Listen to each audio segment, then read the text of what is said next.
Hi everyone, a very good morning to you, and welcome back to this week's markets.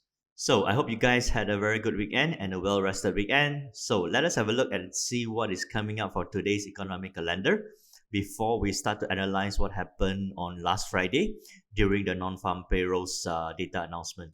So for today, most notably, the US is on a bank holiday as they will be celebrating Labor Day today along with Canada.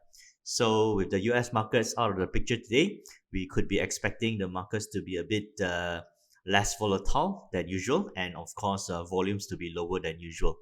So looking at the European and UK calendar, at 2 p.m., we will be having the German industrial production numbers, and towards 3 p.m., we will be having the foreign currency reserves for Switzerland. At 3:30 p.m., the UK will be announcing the Halifax house price index numbers, and towards 4:30 p.m., we will be having the Eurozone investor confidence data. Again, the US and Canada are on a bank holiday today, so expect market volume and volatility to be reduced. Okay, so a quick look into what happened last Friday, just before or leading up towards the non-farm payrolls data announcement at 8:30 p.m. local Singapore and Malaysia time. The US dollar was originally moving up marginally, and towards the announcement, it actually went up first. It strengthened, and towards 12 a.m. on 12 a.m. on Saturday, 12 a.m. local Singapore time, the US dollar weakens back. Okay, so the main takeaway from last Friday's non-farm payrolls data was that about 1.371 million jobs was created, just a tad below market forecast of 1.375 million. And however, the 1.371 million jobs created was lower than the numbers of 1.73 million jobs created for the month of July. Okay, so the big positive for last Friday's data was also the unemployment rate, which dropped from 10.2% in the month of July to a low of, or the recent low of 8.4% in the month of August. So the 8.4% unemployment rate was also much better than market's forecast of 9.8% for the unemployment rates. Okay, so here we go. A quick look at the data. Non-farm employment change coming in at 1.371, just slightly below market expectations of 1.375. Unemployment rates coming in at 8.4%, which is well below market expectations of 9.8, and also well below last month's data of 10.2.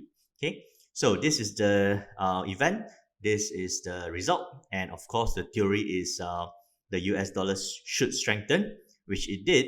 However, it just strengthened for about 1, 2, 3 hours or so before pulling back again. Okay, so in the lead up towards the 8:30 p.m. announcement on last Friday, we do see the US dollar just trading in a very tight range throughout the Asian and also throughout the UK trading sessions, and only started to move up at about 5 p.m.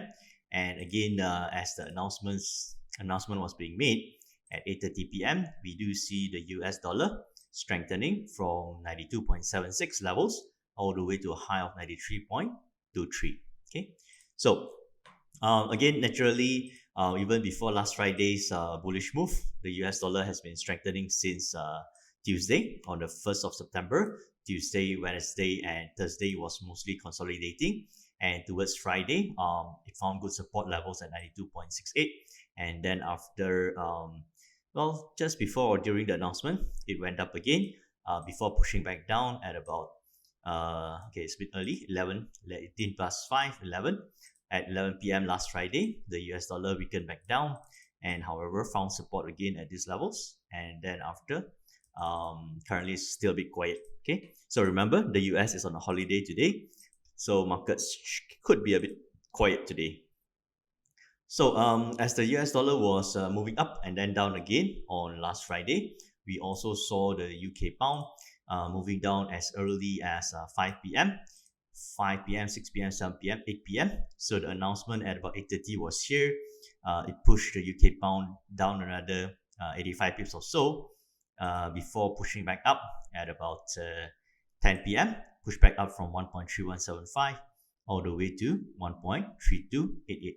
Okay, so the UK pound again was quiet during the Asian sessions, and during the UK trading session at about 3 p.m. it moved up about 63 pips, and towards 5 p.m. leading towards the US trading sessions. And after the non-farm payrolls announcement, the UK pound moved down a total of about 137 pips before recovering another 115 pips. So 60 pips up. Okay, sorry, here. 60 pips up, 130 down, that is 190, and then 110 up. Okay, so there was a total movement of about 300 pips for the UK pound on last Friday. Okay, so moving towards the euro dollar, a similar story. It was mostly sideways and consolidating throughout the Asian sessions and the beginning of the UK trading session, and only started to move down at about 5 p.m. again. And during the announcement, it actually broke through the support levels, and from 1.1853 all the way to a low of 1.1782, moving down about 70 pips. And then after, towards about late in the evening, at about 11 p.m. local Singapore and Malaysia time, rebounds back from 1.1780 to a high of 1.1853, going back up 70 pips. So again, today's market range should be a bit muted. So we have a resistance of about 1.1861 for the euro dollar, which is about 30 pips to the upside. And for the downside, we're looking at 1.1810, just about 25 pips to the downside. For the UK pound, we are looking at for the UK pound, we are looking at resistance of 1.3309, which is about 60 pips to the upside, and also a current support level of 1.3220, which is about 20 pips to the downside. Okay, further support levels will be at 1.3175, which is about 68 pips to the downside for the UK pound.